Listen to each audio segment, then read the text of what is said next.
Is your SP doing what you want? Are you stuck? Are things not working in this situation the way that you want them to work out? Because there are some ways that you can change you and the way you perceive the situation to get them to show up the way you need them to. This is Susie, your beautiful millionaire swan queen. Welcome back to the garden, my beautiful duckling. Subscribe, smash the like button, share my video. I will love you forever. I am a life coach with a 99.6% success rate in getting people back together with the love of their life.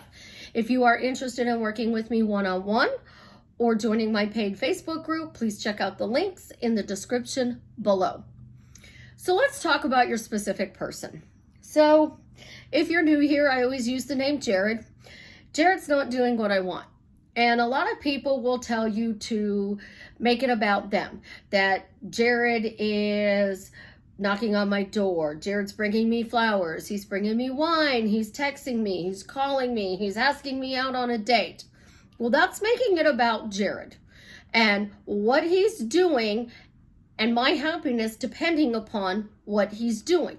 And if you're doing that and you're getting hot and cold results, you feel like you're stuck on this hamster wheel and you don't know how to get out. So you need to change and do something different. You got to remember, you're not broken. You're not broken in. You're not doing anything wrong. Your focus is in the wrong place. That's all it is. Your focus is on what he's doing instead of being on what you're doing. So number one, you need to change your focus. What are you seeing the situation as? Are you seeing the situation as they're not meeting your needs? Or are you seeing the situation that they're meeting your needs?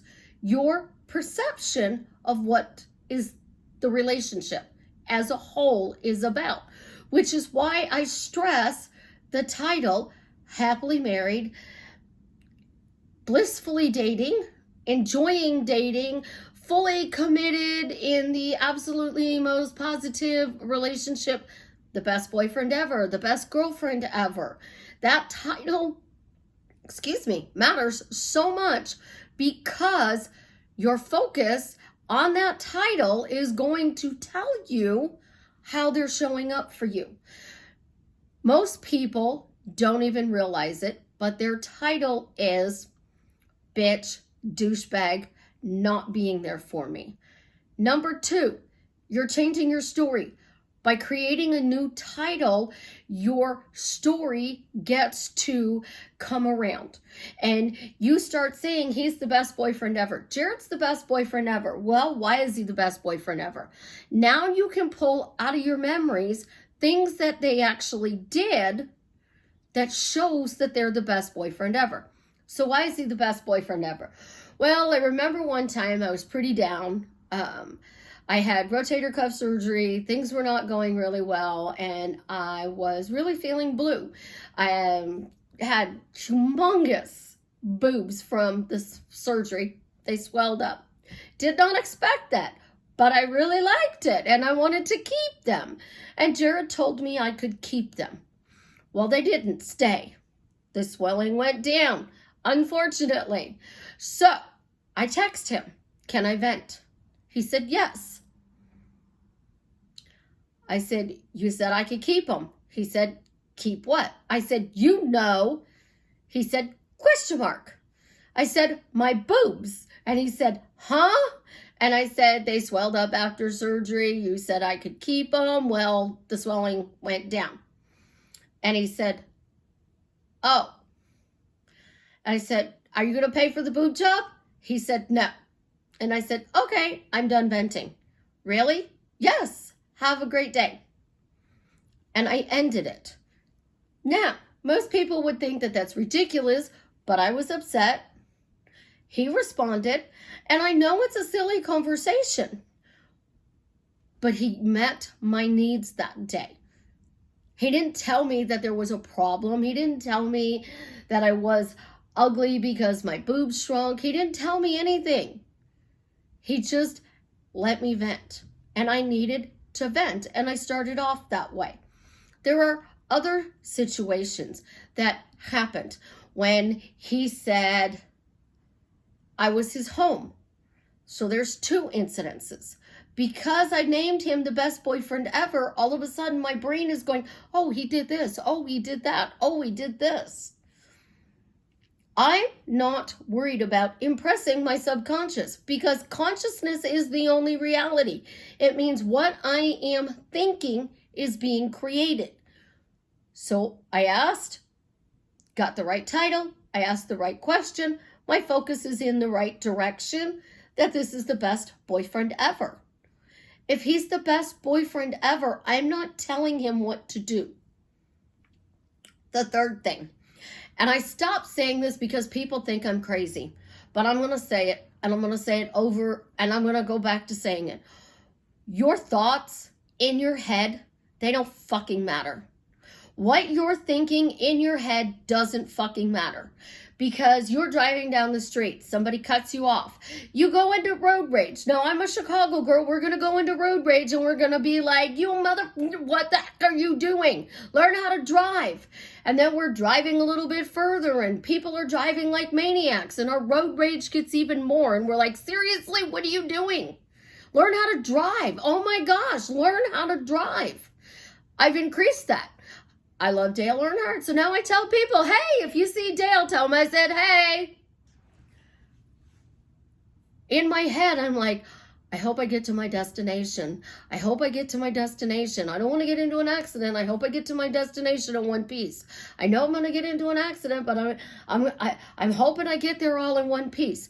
In my head, not out loud. Now, I pull into my destination and I put the car in park and I shut it off and I go, thank God I made it here in one piece. I am so lucky I made that traffic nightmare and I'm in one piece. Thank God I'm in one piece. What I said in my head never happened. What I said out loud was road rage. I let the anger and the frustration of the other drivers out. I didn't bottle it up.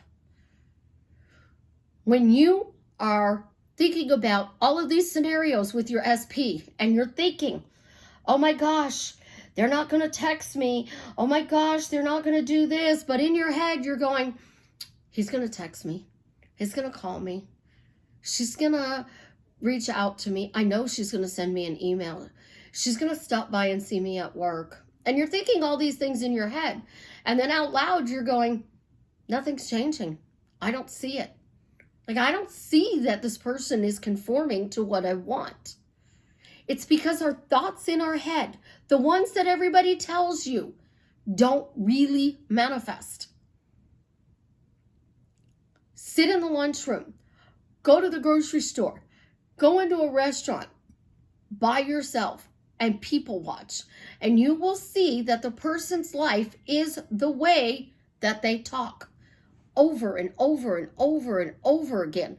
They are saying the things that they want in their reality. Well, you're changing your reality and you're saying it in your head, but it's not coming out into the 3D. So to get the 4D, the 5D, the 12D, whatever you want to call that, into your reality, you have to speak it. You have to say it out loud. So when I would drive to work, I don't have to do that anymore because I work from home and it's great. But I would get into my Sebring and I would drive to the call center where I answered phones for the bank and I'd be like turning the music up and I would have classical music on and a cartoon music to me. It's like the Roadrunner and the Coyote. The Roadrunner is running through the brick wall that the Coyote painted a mural on. And he just goes right through that brick wall. And you got that cartoon music. Da-da-da-da, da-da-da-da. And it's getting really intensifying. And it's uplifting. And then the Coyote goes splat. That's your dramatic pause. Well, I'm saying out loud, work's going to be great today. People are going to be nice to me. They're going to be grateful. They're going to say, thank you, Susie. You're an angel. I always picked a phrase every day.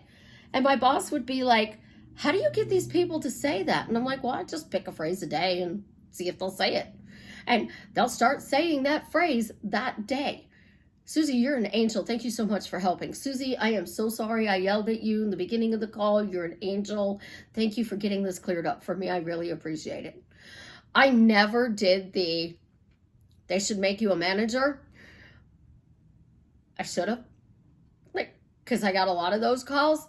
I never did that one, but I would always talk about the fact that I wanted to be a manager. So I talked about the things that I wanted out loud, including my narcissistic ex-husband and his misbehavior, including the fact that he would keep several of, my kids. He would pin them. If you're talking to me, you can't talk to her. If you love me, you don't need her crap going. Because I talked about it out loud. And the more you talk about things out loud, that's what really gets created in your life. You aren't going to assume your specific person knows what drink you want. The waiter's gonna come up to the table and they're gonna go, "What would you like to drink?" And you're gonna go, "Diet Dr. Pepper." And they're gonna come back with the Diet Dr. Pepper. You're not gonna sit there and let him order you a Mountain Dew. Oh God, no, I would never even touch that thing. Yuck, I wouldn't drink a Mountain Dew. I call it mountain piss water. It's nasty, ugh. So my assumptions are based on the words that I say out loud every day. Because if I'm assuming I'm struggling, I'm talking about struggling. If I'm assuming that life is going great, I'm talking about the good things that are going on in your life. So things that you can do, change your focus. Make sure that you are praising your life and how your life is going, because that title is what's going to give you that life. And talk about it. Somebody comes up to you, no, you can't lie, but this is what you do. "Hey, how are you and Jared doing?" "We're great. Thank you for asking. How are you today?" "You two are back together?" "Working on it." And let it go. You don't have to elaborate. You don't have to say, "Well, I texted him and he ignored me," because you say ghosting, you say iced, you say blocked. That's exactly what they are going to do to you. You want your relationship to be absolutely positively amazing.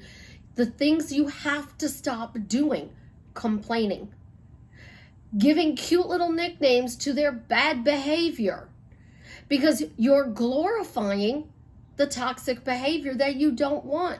You're calling them a narcissist because you're glorifying ghosting, blocking, icing, third parties. You are the creator of your reality. And I don't teach everyone as you pushed out, because I don't believe in that shit.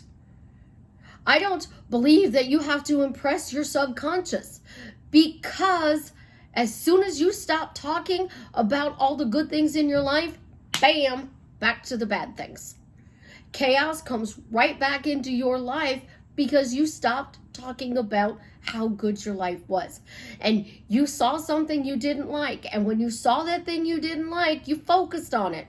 And then you saw it a second time and you focused on it more. And then the third time, it's like a slap in the face and you're right back to square one, where you're trying to recreate your life. So if your specific person isn't conforming, change your words. Get your title. If you have to, get a piece of paper and a pen and start writing down the good things that went on in that relationship. There's a reason you want them back. Write it down. Start saying, "Thank you, I have the best boyfriend ever. Thank you, Jared is the best boyfriend ever. Oh my gosh, I am so blessed. Jared is the best boyfriend ever. Jared's the best boyfriend ever. He spoils me. He pampers me. He adores me. He's always doing nice things for me." I mean, I don't want to hear the spoiled comments, but if you don't like the freaking word, find a different word. Stop listening to these gurus who tell you that you have to change your inner thoughts, because your inner thoughts are not materializing. It's your outer words that are so important that you change. It's why I stress a word, and I can pick up anybody's word that they are saying over and over and over again that they don't even realize that they're saying. I go dumpster diving with people and I find out what this word actually means to them. And when I find out what this word actually means to them and they take that word out of their vocabulary, life drastically changes for the better simply by removing a word. So I want you for the next 24 hours to stop saying anything negative about your specific person. Start asking yourself, why do you think he's the best boyfriend ever? And make a list of those things that he actually did for you. Or if it's a girlfriend, why is she the best girlfriend ever? And make a list of those things. Because when you change the way you see them, that's when they show up. How many people can actually say that this would be the most amazing statement that they overheard somebody saying? Could you imagine you're at a party, you're in a bar, you are at a grocery store, you're in a restaurant, and somebody's hitting on the love of your life. And the love of your life says, not interested. Susie is the best girlfriend ever, and I'm still shocked she picked me to be her boyfriend. How would you feel if you heard your person say that? That's the best. I have the best girlfriend ever, and I'm still in shock that this woman picked me to be her boyfriend. I have the best husband ever, and I'm still shocked my husband picked me to be his wife.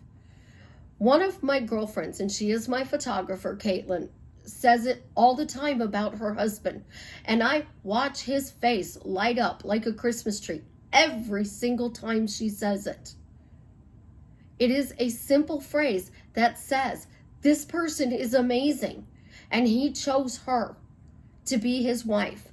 Every day she says this, multiple times a day. When I say I want to clone him, you can't clone my husband. Well, you get to keep the original. No. He's the best husband ever. You can't clone him. Well, if I cloned him, wouldn't the clones want her as well? Think about it. The words you are saying every single day out loud is what is creating your reality. And all of these gurus telling you to say it in your head, impress your subconscious, and to change your beliefs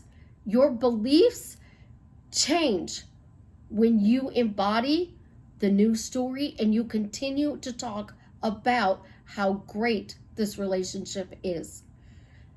It's simple, it's easy, and it's effective. I love you guys. Have an absolutely positively amazing day. And as always, leave me a comment and let me know how I am drastically changing your life for the better.